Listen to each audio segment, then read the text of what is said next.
All right, go ahead. Dave, how would you describe the first 20 minutes of that hockey game? Well, I mean, that's not a typical first period in playoff hockey, but sometimes you get those, right? So there's a lot going on there. Obviously, on the defensive side, or play without the puck, we've got to clean some things up there. What I did like is you go down and you're able to push back right away, and and just do it in a in a way that we've generated offense that way throughout the year. So we're able to get inside a little bit, which you have to do on Ottinger. And that was a big part of some of the offense that we were able to create. But again, flipping it around to the other side, I mean, we've got to clean some things up and be a little stiffer defensively. Kind of a pro and a con here, Hack. First of all, the pro being the overtime just coming out. We asked Yanni about this and the mindset after giving up the lead and coming out the way you did. Yeah, our group did a good job. The overtime is, we get a chance to get a little breath with the intermission and just reset a little bit. Obviously, that last 10 minutes, as soon as they that third goal, I mean, the momentum swing, they came in waves, right? The building's rocking, and that they were going to come. But to be able to, get through to the overtime, the intermission, settle down a little bit, and just get back to our game. That's the biggest thing. We didn't do anything spectacular or out of the ordinary in overtime, but, the big thing for me was our group and the older guys in the room were just to be able to bring us kind of back to level, and we got back to our game. And Ty had some key minutes in overtime, so you showed some trust in the younger guys. I've talked to you guys about that, all the time. I mean, he's earned our trust in a very short amount of time. I've seen very little evidence that he would shy away from the moment. So he had a great scoring chance in overtime and just missed on it. And probably the biggest thing is, we needed to get back to a little bit of a four-line game in overtime. But, he's a guy that has good chemistry with his line mates. And, in a very short amount of time, those guys, they've been a reliable group, and he's been a part of that. He's not along for the ride. He's contributing. Dave, you're coming off a pretty emotionally, exhausting, a bit of a draining series against Colorado. How do you think the team's legs held up throughout this game? And you seem to out-hit them by like a 2 or 3 to 1 margin.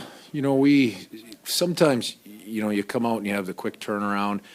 There's a disadvantage in terms of the amount of energy, right? You don't have the rest. You don't have the luxury of a little bit of practice time, but you are in a rhythm. So we knew that we would probably have a bit of a trade-off there, and we had to try to take advantage of, continuing to be in a good rhythm.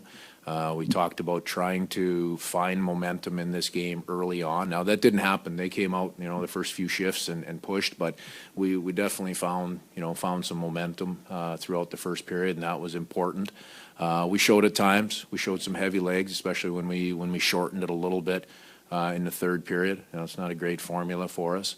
So I guess at the end of the day, the trade-offs were there. There were some heavy legs, but we also continued with, some of the good feeling that we came out of Game 7 with. Dave, you mentioned there are things to clean up defensively, but the PK once again gets a clean sheet. You keep the top line off the score sheet. One player does get all the goals, but a lot of their offensive firepower is quiet. Are you pleased overall with the defensive effort? You can't you can't go halfway, right? So there's things we definitely have to clean up with some of the areas. Joe Pavelski again. I mean, what a performance.